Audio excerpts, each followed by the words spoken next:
el cardenal Gregg, que es el secretario general del Sínodo de los Obispos, ha dicho que el sínodo tiene como objetivo aclarar la naturaleza, la función de la Iglesia y no destruir la naturaleza de la Iglesia. En línea con lo que el Papa quiere, con lo que dice el Vaticano, un alma de la Iglesia en Europa. Otro alma, distinta, enfrentada completamente.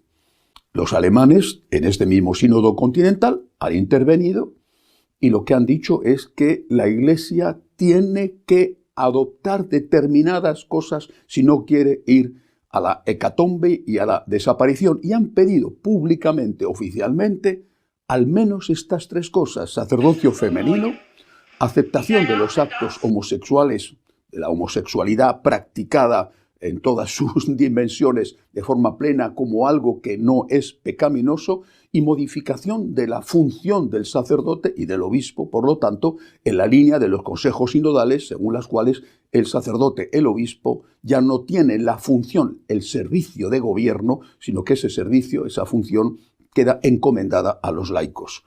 El sacerdote será uno más dentro de ese consejo sinodal, el obispo será uno más, pero no tendrá ni siquiera la última palabra. Bien, esto lo han pedido públicamente los alemanes y además han dicho, han solicitado a los demás que se unan a ellos en esta reclamación de profundos cambios en la moral y en la estructura de la Iglesia. Los alemanes no están solos. Los alemanes tienen a su lado, con toda seguridad, al menos a los belgas o a los suizos y seguramente a una parte de los austríacos. Y no solo. También esta semana el arzobispo de San Diego, el cardenal arzobispo de San Diego, recientemente nombrado cardenal por el Papa Francisco, cardenal McElroy, en unas declaraciones a la entrevista de los jesuitas norteamericanos América, ha pedido a la Iglesia que de una vez acepte la ideología de género, acepte ese concepto de sexo fluido y no binario, hombre-mujer, sino que acepte la base esencial de la ideología de género, porque, ha dicho, las enseñanzas de la Biblia no tienen fundamento científico. Bien, dos almas enfrentadas, no solamente en la Iglesia en Europa, pero sobre todo en Europa. Dos almas enfrentadas que, como el Señor había dicho, cuando una casa está dividida, en guerra civil se destruye y un reino se destruye casa tras casa. Este año la hecatombe en Alemania con respecto a las apostasías de católicos ha sido aún mayor que los años precedentes. Más de 300.000 personas, más de 300.000 católicos han abandonado oficialmente, han hecho apostasía oficial de la Iglesia. Más de 300.000. Es una marea ya imparable que va a más año tras año. Pues bien, los liberales, los que piden estas reformas, sexo homosexual, sacerdocio de la mujer, que el sacerdote o el obispo no dirijan ya ni diócesis ni parroquias, ellos dicen que es precisamente la causa de que esta hecatombe de apostasías suceda, de que esta inmensa cantidad de apostasías suceda. La causa está en que no se adaptan al mundo, en que la Iglesia no acepta lo que el mundo reclama y lo que ellos proponen. Proponen eso, dicen ellos, pensando en que así la gente no se irá de la Iglesia si la Iglesia se adapta al mundo. El otro sector dice que eso es falso y que ahí está el ejemplo de las iglesias protestantes cada vez más adaptadas al mundo, y que sin embargo pierden también ellos una ingente cantidad de fieles cada año y reclaman la fidelidad a la palabra de Dios y a la tradición, porque dicen, recordando las enseñanzas del Señor, que si la sal se vuelve insípida, no sirve más que para tirarla al suelo y que la pisen los hombres.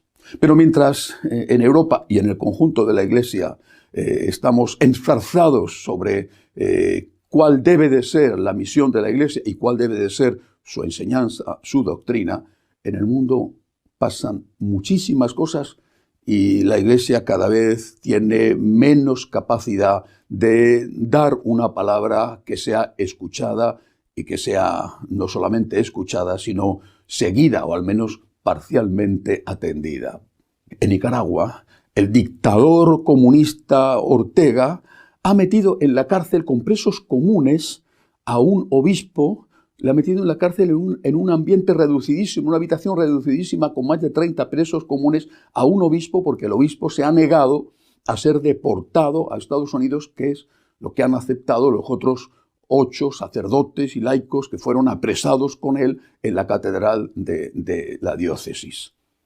Silencio total. Mientras la Iglesia está peleándose, los demás hacen fechorías.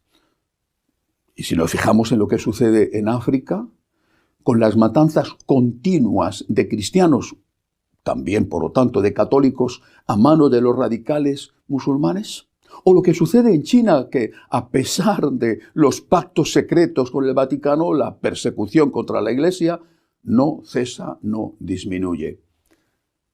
Es necesario, es imprescindible que termine esta guerra civil interna en la Iglesia. Es imprescindible. No podemos dar una palabra al mundo si estamos enzarzados entre nosotros sin saber qué somos o qué debemos ser. La Iglesia, por voluntad de su fundador, nuestro Señor Jesucristo, tiene que ser la luz del mundo.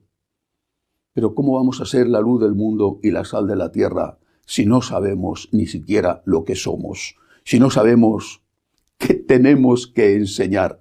Si hemos abandonado, o algunos dicen que hay que abandonar nuestras raíces, hay que abandonar la palabra de Dios cuando no está de acuerdo con lo que el mundo quiere.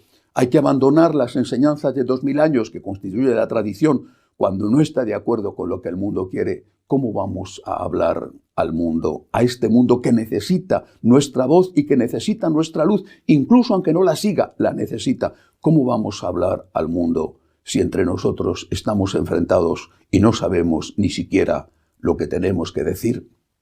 Guerra civil en Europa, dentro de la Iglesia, guerra civil en el conjunto de la Iglesia. Una vez más, pidámosle al Señor el milagro de que esto termine cuanto antes.